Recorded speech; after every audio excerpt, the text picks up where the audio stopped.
Welcome MCOM first semester students for the subject of the Indian Financial System Unit 2 Banking. आज unit 2 banking के सबसे आखिरी concept जो है वो आज हम पढ़ेंगे। वो कॉन्सेप्ट का नाम है role of technology in banking services innovation. Today, if you see, the entire banking scenario is completely changed in comparison to that of the traditional times. Maybe you can say post liberalization and the pre-liberalization era of Indian economic system. 1991 के पहले और 1991 के बाद अगर हम देखेंगे, जो pre liberalisation period था, प्री इकोनॉमिक रिफॉर्म्स की जो सिचुएशन था 1991 के पहले और पोस्ट 1991 माने पोस्ट इकोनॉमिक रिफॉर्म्स सिनेरियो, उसके समय का यानी आज का समय का हम देखेंगे तो बैंकिंग सेक्टर में बहुत सारे innovative approaches, innovative methods, innovative managerial systems adopt किया गया है। आज almost Indian banking system world level के बैंकिंग सिस्टम्स के ऑलमोस्ट बराबर में चल रहा है। तो उसमें ये जो मेजर चेंजेस आया है उसके लिए एक इम्पॉर्टेंट कॉन्सेप्ट है, वो है टेक्नोलॉजी।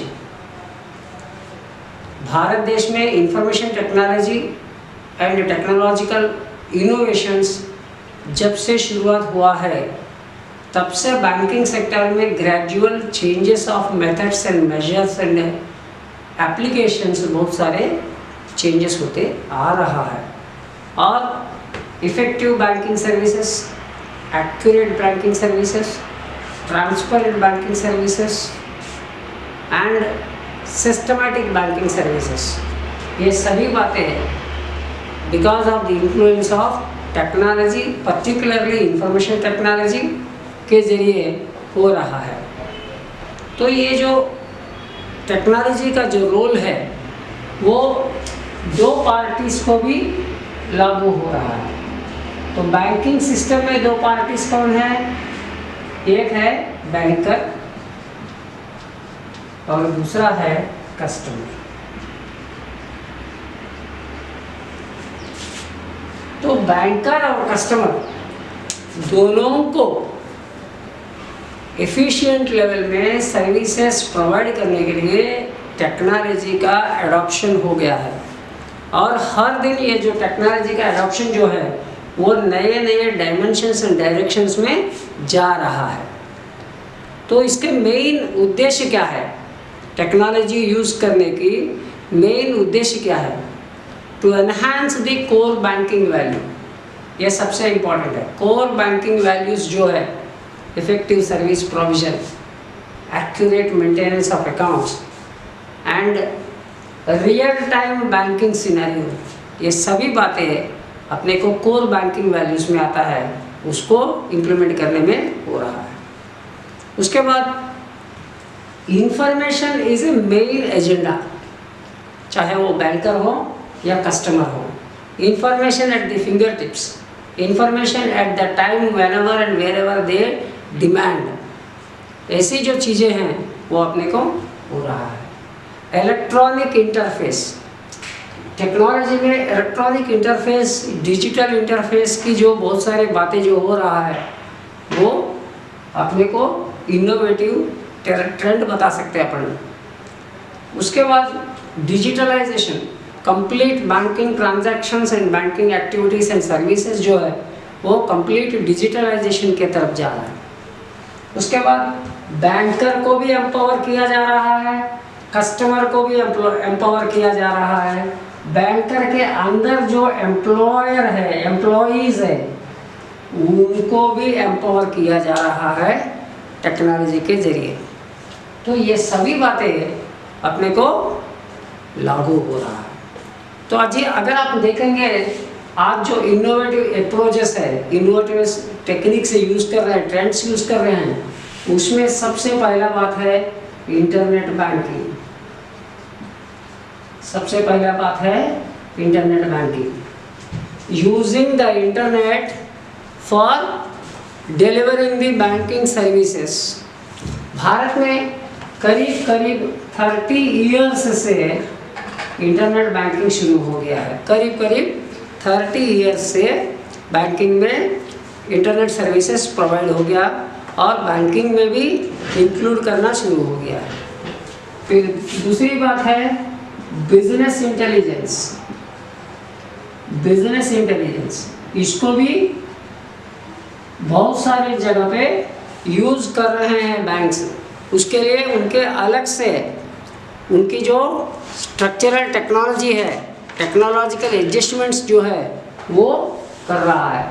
उसमें artificial intelligence, blockchain technology, CRM, ECRM, वैसे latest trends of financial sector वो अप्लाई कर रहे हैं बिजनेस इंटेलिजेंस के लिए।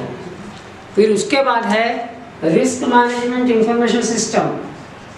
रिस्क मैनेजमेंट इंफॉर्मेशन सिस्टम इसको भी बहुत बड़े पैमाने पे यूज़ कर रहा है, क्योंकि जब टेक्नोलॉजी यूज़ कर रहे हैं frauds and fraudulent practices, misappropriations हो सकता है। तो इसीलिए technology interface oriented risk management systems की यूज़ हो रहा है। उसके बाद technology based, techno based e learning systems provide किया जा रहा है। ई लर्निंग सिस्टम्स प्रोवाइड किया जा रहा है। इसको बैंकर को भी, कस्टमर को भी और बैंक के अंदर जो एम्प्लॉयज़ है उनको भी समय से समय जो रिसेंट ट्रेंड्स है उसकी कर रहा है। उसके बाद पांचवी मोबाइल बैंकिंग शुरू कर दिया है।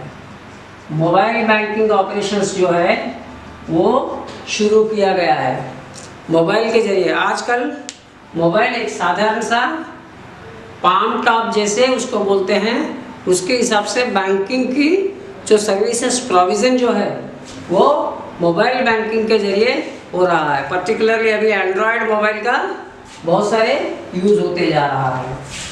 उसके बाद है ATM, ऑटोमेटिक टेलर मशीन्स आ रहा है।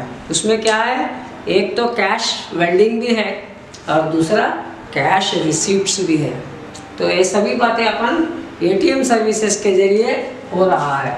इसका दूसरा नाम है कियोस्क बैंकिंग। इसका नाम है कियोस्क बैंकिंग, कियोस्क के ज़रिए बैंकिंग होना। फिर उसके बाद है पेमेंट बैंक्स और पेमेंट सिस्टम्स। ये पेमेंट सिस्टम्स भी बहुत सारे अभी इवॉल्व करके हो रहा है। वो उसमें प्राइवेट सेक्टर भी आ गया, international payment system banking systems में आते जा रहा है। फिर उसके बाद है ई बैंकिंग, इलेक्ट्रॉनिक बैंकिंग। पूरा बैंकिंग सिस्टम जो है वो इलेक्ट्रॉनिक प्लेटफॉर्म, डिजिटल प्लेटफॉर्म के ज़रिए उपलब्ध करते जा रहा है। इसमें इम्पोर्टेंट क्या है, उसमें ग्राफिकल यूज़र इंटरफेस GUI बोलते हैं और इलेक्ट्रॉनिक डाटा इंटरचेंज GDI बोलते हैं। ये दोनों भी बहुत सारे जगह पे बैंकिंग सेक्टर में लागू किया गया है। उसके बाद है NRI सर्विसेज। NRI सर्विसेज को भी बैंकिंग सेक्टर में एक इनोवेटिव वे में लेकर आ रहा है, ताकि जो नॉन रेसिडेंट इंडियंस है वो दुनिया में कहीं से भी अपने बैंक से ट्रांजैक्ट कर सकते हैं, अपने ब्रांच से ट्रांजैक्ट कर सकते हैं डिजिटली। फिर उसके बाद है रूरल बैंकिंग। बड़े पैमाने पर, बड़े लेवल पर नेटवर्क जो है, एसेंशियलिटी जो नेटवर्क का है वो रूरल बैंकिंग के जरिए उपलब्ध किया जा रहा है। और रूरल बैंकिंग भी नेटवर्क कनेक्टेड इलेक्ट्रॉनिक वर्जन में किया जा रहा है ज़्यादा से ज़्यादा। अपने देश में डेबिट कार्ड्स की संख्या बढ़ गई है, क्रेडिट कार्ड्स की संख्या भी बढ़ गई, और डेबिट कार्ड और क्रेडिट कार्ड अभी रूरल सेगमेंट तक पहुंच गया है।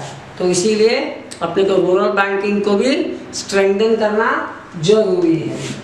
फिर उसके बाद है नेफ्ट, आरटीजीएस, ऐसे 24/7 सर्विसेज को ऑनलाइन के जरिए बोलो, इंटरनेट के जरिए बोलो, उपलब्ध किया जा रहा है कस्टमर्स के लिए। नेफ्ट की जो ट्रांजैक्शंस है वो बिलो 2 लाख की जो अवधि है उतनी रुपया तक नेफ्ट बोलते हैं। अबाउट 2 लाख की जो भी पेमेंट्स होता है या रिसिप्ट होता है उसको हम बोलते हैं आरटीजीएस। अबाउट 2 लाख रुपीस की जो ट्रांजैक्शन है वो आरटीजीएस के जरिए होता है।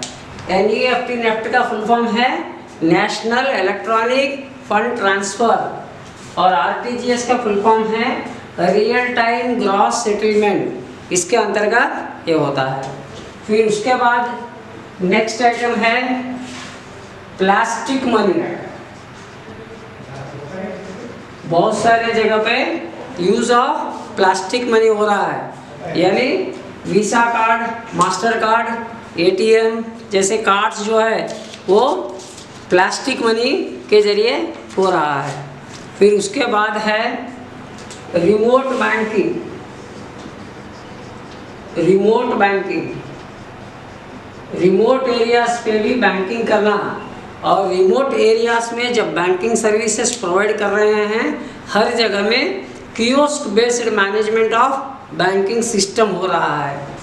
फिर उसके बाद है core banking, CBS, core banking system, online and offline हर जगह पे कोर बैंकिंग सिचुएशन, यानी यहाँ का एक कस्टमर कहीं बाहर का गांव गया तो भी अपने बैंक जैसे उस लेवल के ब्रांच को जाके अपना खाता के जो भी का ट्रांजैक्शन करना है वो कर सकते हैं। ये है कोर बैंकिंग सिस्टम जिसके जरिए हो रहा है। इसके अलावा नेक्स्ट है virtual banking, bank without any branch, यानी जिसका दूसरा नाम है ब्रांचलेस बैंकिंग। बैंकिंग हो रहा है लेकिन उसका ब्रांच कहीं नहीं है, सब डिजिटल फॉर्मेट में हो रहा है, उसको बोलते हैं वर्चुअल बैंकिंग विदाउट बैंक का ब्रांच। फिजिकल में बैंक का ब्रांच नहीं रहता लेकिन वर्चुअली बैंकिंग ऑनलाइन पे अवेलेबल रहता है, जिसको बोलते हैं ब्रांचलेस बैंकिंग। ऐसे बहुत सारे रिसेंट ट्रेंड्स अपने टेक्नोलॉजी के जरिए बैंकिंग सेक्टर में इनोवेटिव वेज में अवेलेबल है। ठीक है, ये सब बातें जो है, इसके अलावा भी डे टू डे बहुत सारे चेंजेस बैंकिंग सेक्टर में होते जा रहा है, और ये सभी बातें आप ध्यान में रखो।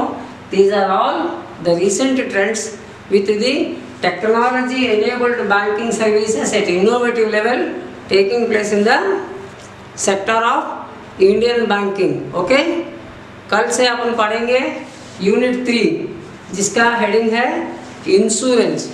इंश्योरेंस सेक्टर, फाइनेंशियल सेक्टर में इंश्योरेंस भी एक इम्पॉर्टेंट सेक्टर है। बैंकिंग सेक्टर के बाद इंश्योरेंस सेक्टर है। जैसे आपको मालूम है, अपने को इंश्योरेंस का नाम लिया तो सबसे पहले याद क्या आता है? LIC, life insurance corporation. इतना बहुत बड़ा नेटवर्किंग सेक्टर है, नेटवर्किंग इंस्टीट्यूशन है। और इंश्योरेंस जब से भारत देश में पोस्ट इकोनॉमिक रिफॉर्म सिनेरियो आया, उस समय से इंश्योरेंस सेक्टर में भी बहुत सारे चेंजेस होते जा रहा है।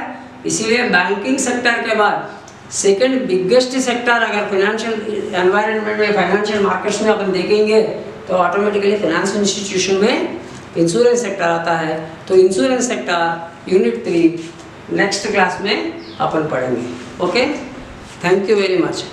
For any queries refer your permanent text books. Okay, thank you.